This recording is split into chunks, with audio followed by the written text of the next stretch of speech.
الساعة تشير إلى 3 ظهرا. أهلا بكم مع لمياء. نترككم على الأخبار مع لبنى خالد. لقاء. شكرا لبنى خالد. نعود إليكم مستمعين في برنامج خارج النص. معي أنا لمياء. اليوم سيكون نقاش حول كتاب كتبه الكاتب أوليفييه دورشون. ستكون الحصة بالفرنسية. خليني أقول لكم ملخص عن الكتاب. Le Maroc, c'est un pays dont j'ai hérité un prénom que je passe ma vie à épeler et un bronzage permanent qui supporte mal l'hiver à Paris, surtout quand il s'agit de trouver un petit boulot pour payer mes études. Marwan est français, un point c'est tout. Alors, comme ses 2 frères, il ne comprend pas pourquoi leur père, garagiste à Clichy, a souhaité être enterré à Casablanca, comme si le chagrin ne suffisait pas. Pourquoi leur imposer ça? C'est Marwan qui ira, c'est lui qui accompagnera le cercueil dans l'avion, tandis que le reste de la famille arrivera par la route. Et c'est à lui que sa grand-mère, dernier lien avec ce pays qu'il connaît mal, racontera toute l'histoire, l'incroyable histoire. Nous allons vous raconter l'histoire émouvante de 3 frères qui, à la mort de leur père, apprennent qu'ils souhaitaient être enterrés à Casablanca, ville avec laquelle ils ont peu de liens. Juste après cette petite pause, restez avec nous. Bel après-midi à tous, vous êtes sur Arabelle, le 106.8, avec moi Lamia. J'ai l'honneur de recevoir Olivier Dorchon. Bonjour Olivier, merci d'avoir accepté l'invitation. Bonjour, merci de m'avoir invité. C'est un honneur, je suis contente de pouvoir en savoir plus sur votre œuvre, Ce que je suis, qui vient de sortir en librairie. Je vais faire une petite introduction sur vous si vous me le permettez. Bien sûr. Alors, vous êtes franco-britannique, issu d'une famille cosmopolite. Vous avez grandi à Paris et vous vivez à Londres, d'où vous avez choisi d'écrire en français. Vous pratiquez l'humour, l'amitié et la boxe régulièrement. Moi, je fais beaucoup d'humour aujourd'hui. Vous tombez bien, c'est un trait de caractère très britannique. Donc, j'espère en faire un petit peu aujourd'hui. Enfin, ils sont connus un peu pour l'humour noir, eux. L'humour noir, la dérision. C'est quel genre d'humour? C'est beaucoup de dérision. On se moque de nous-mêmes et en ce moment, on a bien besoin en Angleterre, je dois vous dire. Oui, tout le monde en a besoin. Oui. Je vais vous poser la première question concernant votre livre dont j'ai fait un petit résumé dans l'introduction. Si vous deviez vous définir en tant que personnalité, je laisse de côté l'écrivain, vous avez l'impression d'être en adéquation avec votre époque? Oh, c'est une belle question. En adéquation avec mon époque, si je me tourne vers la manière dont on se côtoie les uns les autres, non. Parce que je trouve que très souvent, on part du principe que l'autre est opposé à nous. Donc, toutes les relations, ou beaucoup de relations, partent de la confrontation. Et moi, c'est pas du tout ma manière d'approcher l'autre. Je suis beaucoup plus dans une démarche ouverte, généreuse, curieuse aussi. Je trouve qu'on a toujours des tas de choses à apprendre de l'autre. Donc non, je ne suis pas en adéquation avec mon époque pour ça. Mais je crois que j'ai eu beaucoup de chance dans la vie. Je vis un peu dans une bulle, je suppose. J'ai pas été confronté à la guerre ou à d'autres choses tragiques comme ça. Mais si je devais me définir, non, je crois pas être totalement en adéquation avec l'époque que l'on vit. Pourquoi vous dites ça? Vous dites ça parce que de nos jours, les gens ne s'approchent plus, ne se côtoient plus, ne se font plus confiance? Les gens se méfient les uns des autres, alors que pour moi, la différence est une source de richesse. Mais comme je vous dis, si j'avais été confronté peut-être à la guerre, par exemple, j'aurais plus de mal. J'étais en Yougoslavie il y a très longtemps, juste après la guerre de Yougoslavie, en 1999. J'étais très jeune et j'ai passé des vacances en Croatie et j'ai rencontré des gens là-bas qui étaient issus de familles moitié croates, moitié serbes. Et tout le monde s'entendait très bien jusqu'à la guerre.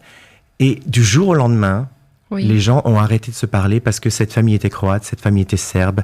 Et ceux qui étaient de parents serbes et croates, les deux, étaient déchirés, mais littéralement déchirés. Quel dommage. Et oui.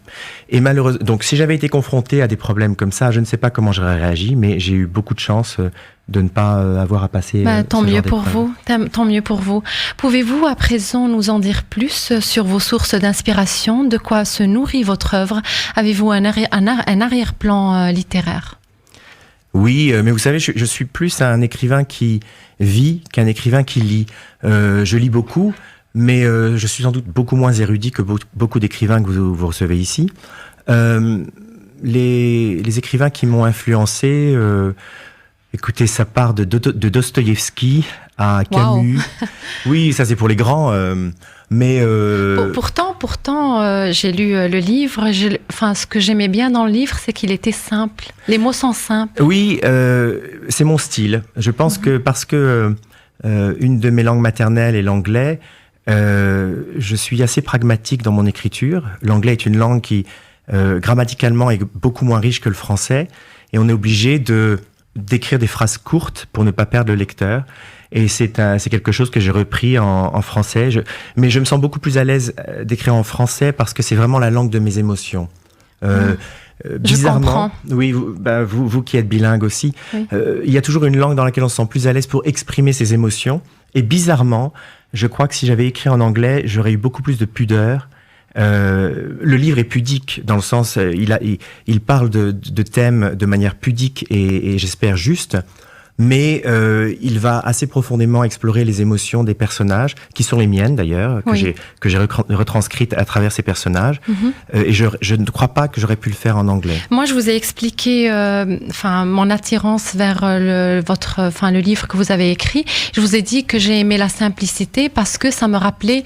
Je dis pas que c'est la même chose, mais pour nous, par exemple, on aime Mahmoud Darwish, qui est un grand poète, et en fait, il est arrivé à tout le monde parce qu'il il écrivait de manière simple. Oui, et je le prends vraiment comme un compliment, mais je le prends comme un compliment. Et puis si vous me comparez à lui, je rougis. Mais oui, écoutez, si grâce à cette simplicité, le plus de lecteurs possible a accès au livre, j'en suis tout à fait heureux en plus. Quand avez-vous découvert que vous devez être écrivain ? Depuis l'âge de 12 ans, j'ai cette idée qui me trotte dans la tête. Mais comme pour tout d'ailleurs, c'est une question de confiance en soi et je crois que ça m'a pris quelques années avant de l'avoir, cette confiance en soi.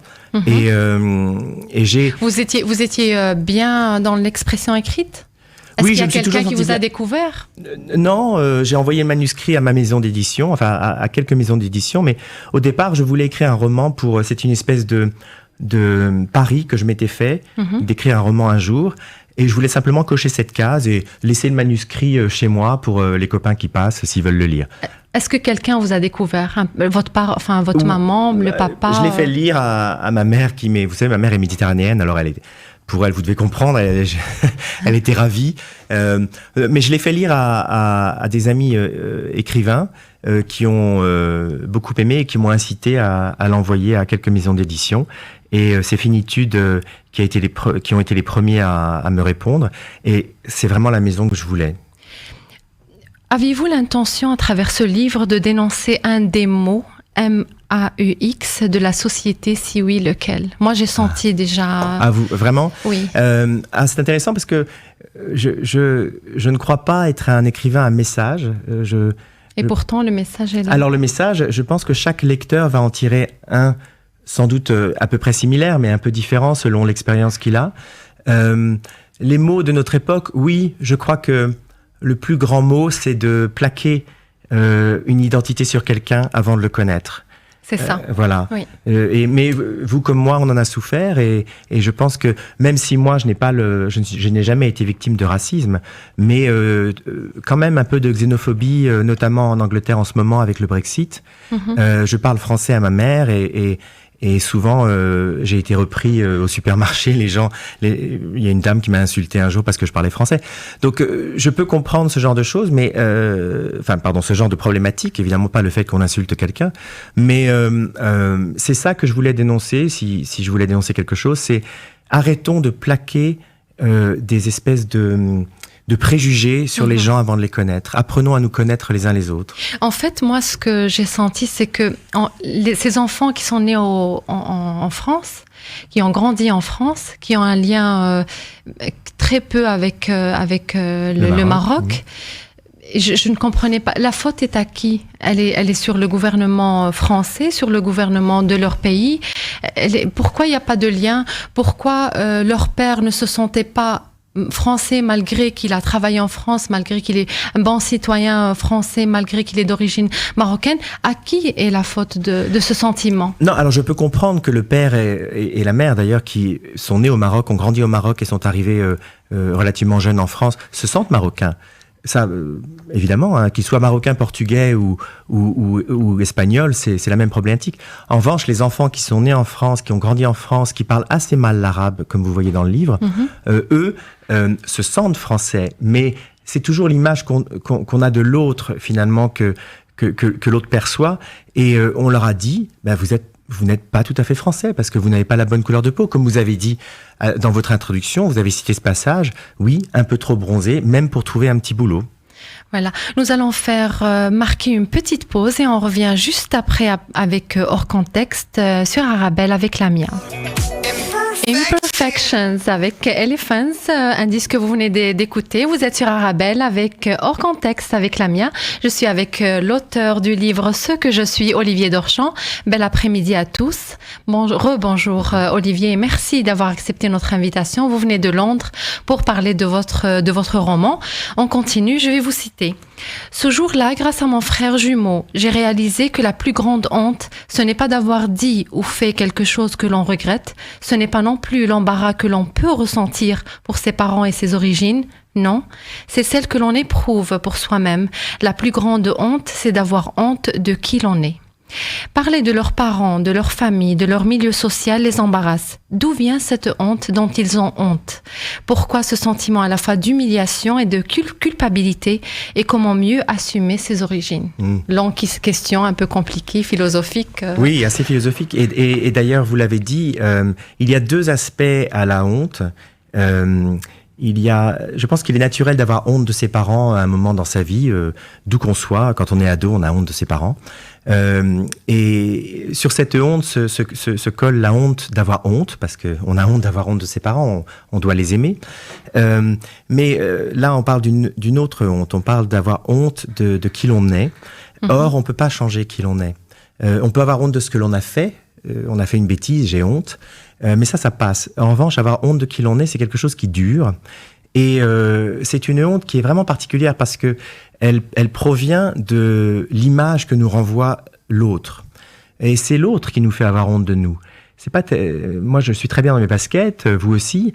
Mais si quelqu'un commence à critiquer qui je suis, il est possible que, selon qu'on soit affecté. Qu'on finisse par avoir honte de qui l'on est.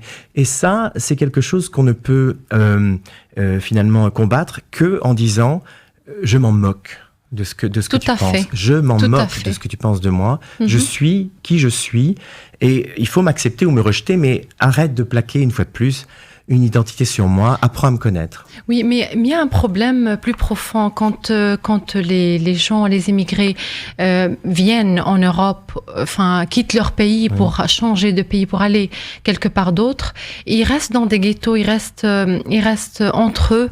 Ils n'essaient pas d'aller vers la rencontre de l'autre, et le gouvernement ne les aide pas à aller vers la rencontre de l'autre. Donc, vous voyez ce que je veux dire? C'est possible, mais alors je vais vous dire, de mon expérience de londonien, je crois que c'est pas uniquement les immigrés, parce que, vous connaissez la différence entre un expatrié et un immigré. On dit toujours l'expatrié, c'est le blanc.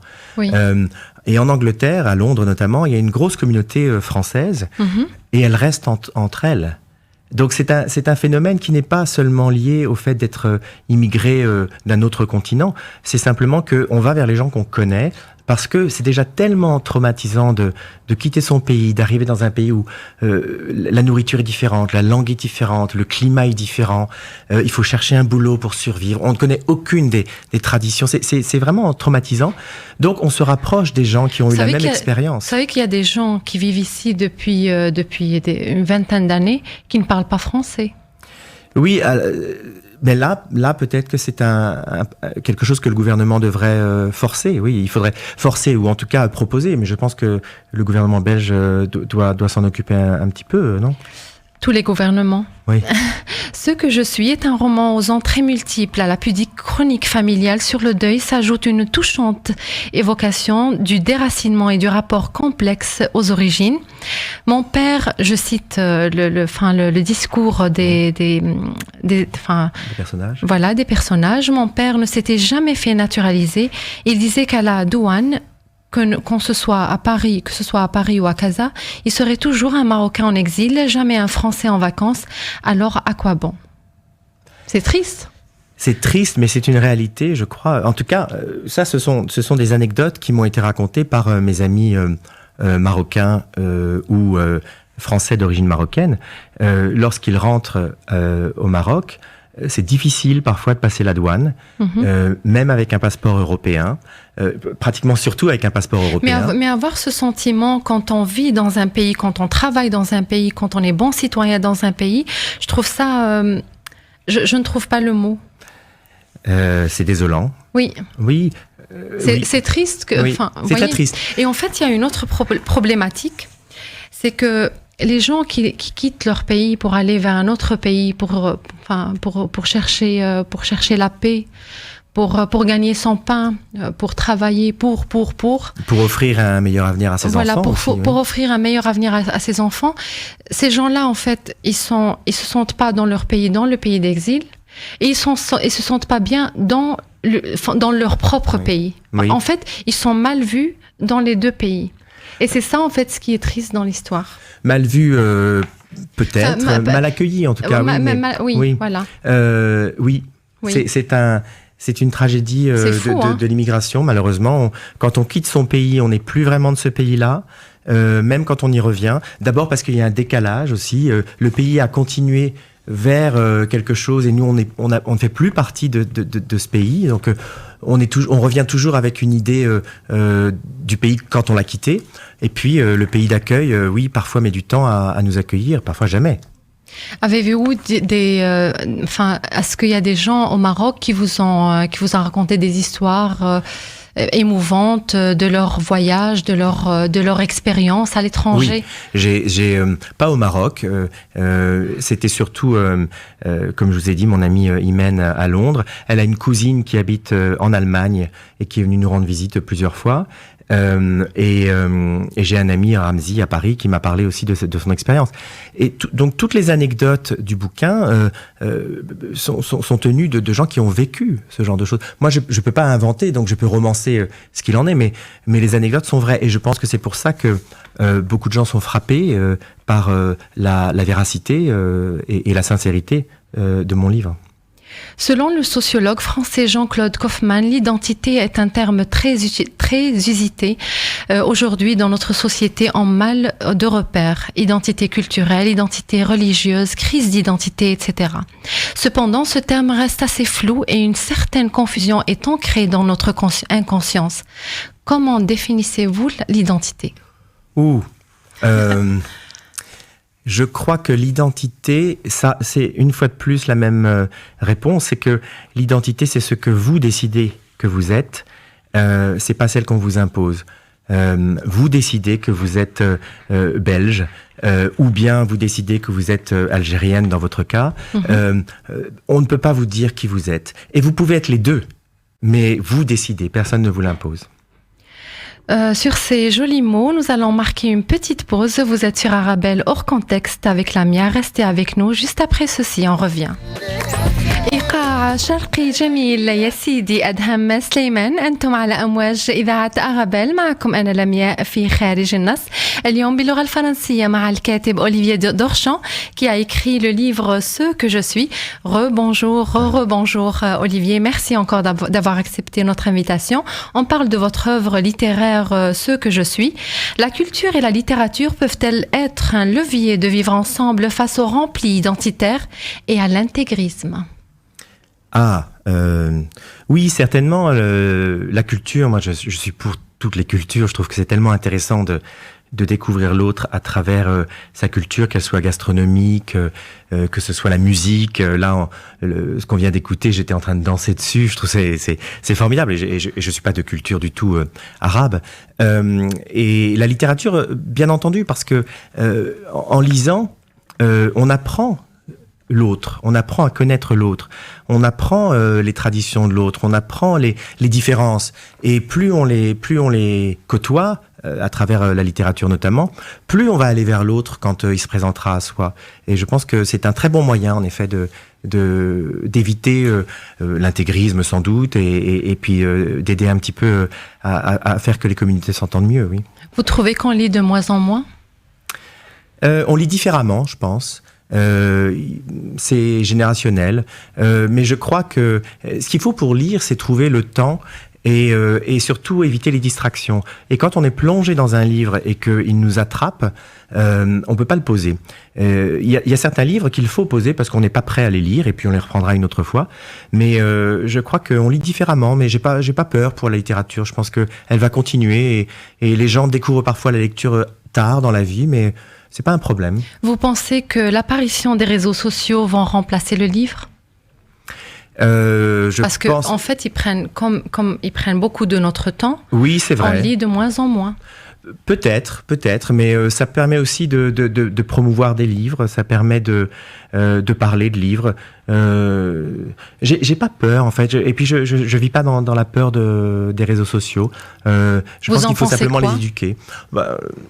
Écoutez, moi je n'avais pas de compte Instagram, j'ai ouvert un compte Instagram justement pour aider à la promotion du livre.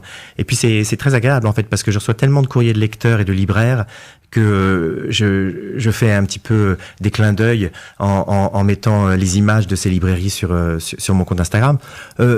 J'en pense les réseaux sociaux, j'en pense plus du bien que du mal. Je pense que c'est un phénomène nouveau, il faut l'apprivoiser. Mais c'est comme tout, les choses avancent et il faut avancer avec elles. Comment encourager un enfant à lire, à votre avis? Déjà, je pense en lui lisant des histoires quand il va se coucher, quand il est petit, parce que ça encourage l'imagination. Ça, c'est la chose très importante de la littérature, c'est que ça développe l'imagination. Quand on lit, on n'est pas passif. Quand on lit des mots, on est obligé de s'inventer l'histoire, de l'imaginer. C'est très différent quand on regarde la télévision ou qu'on va au cinéma, parce que on absorbe ce que quelqu'un d'autre a imaginé. Donc, il faut commencer par lire aux enfants au lit, je pense, avant d'aller se coucher. Et puis après, ne pas tout de suite aller vers des choses trop compliquées. Il faut commencer par des histoires simples. Et l'enfant, une fois qu'il a mordu à l'hameçon de la lecture, je pense qu'il continuera tout seul. Voyez-vous le livre, votre livre, Ce que je suis, qui vient fraîchement de sortir, comme une source de rencontre avec soi, avec le reste du monde? Moi, de ma part, j'ai trouvé que c'est une belle rencontre avec l'autre et avec soi-même. Avec soi-même, oui, j'en suis sûr, parce que, comme je vous disais, beaucoup de cette histoire m'appartient aussi, parce que même si je n'ai jamais été victime de racisme, je suis quand même entre plusieurs pays. Donc oui, une rencontre avec soi, sans doute, j'espère pour beaucoup de lecteurs, et avec l'autre, bien évidemment, et quel que soit l'autre, parce que dans le roman, Marwan est donc de parents marocains, il a beaucoup de culture marocaine, beaucoup de culture française aussi, mais il va rencontrer l'autre, c'est-à-dire sa famille du Maroc, et il va comprendre l'autre, c'est-à-dire son père, et il va comprendre l'histoire de son père et de ses parents, et son frère aussi, avec qui il a un frère jumeau, avec qui il a beaucoup de déboires. Et ce retour au Maroc, en fait, que son père a forcé sur eux, en les obligeant à y aller pour son enterrement, va ouvrir une porte à Marwan, et ça va lui permettre de s'accepter. Pour conclure, parlez-nous de vos projets d'avenir et où peut-on trouver votre livre en Belgique? En Belgique, je crois, chez Filigrane, sans doute à la FNAC. Vous avez la FNAC, oui, ici? Oui. Et puis, on peut le commer sur Internet. Il est assez bien distribué. Mm-hmm. Et l'avenir... alors, simplement, ce que j'y suis, c'est CEUX. C'est les gens dont j'ai hérité... des choses. Et l'avenir, j'ai écrit un deuxième roman que je suis en train de terminer. Et j'espère... que si celui-ci fonctionne, ma maison d'édition le publiera aussi. Voilà, le livre est intitulé « Ce que je suis », l'écrivain Olivier Dorchamps. Je vous laisse le dernier mot avant de conclure. Merci. Je vous remercie de m'avoir invité. J'ai passé un moment très agréable. Et bravo pour ce que vous faites à Arabelle. فوالا إلى هنا نكون قد وصلنا إلى نهاية خارج النص مع لمياء. كان اليوم بالفرنسية لأن الكاتب فرنسي. ألقاكم الأربعاء القادم من 3:00 إلى 4:00 ظهرا. كونوا بخير.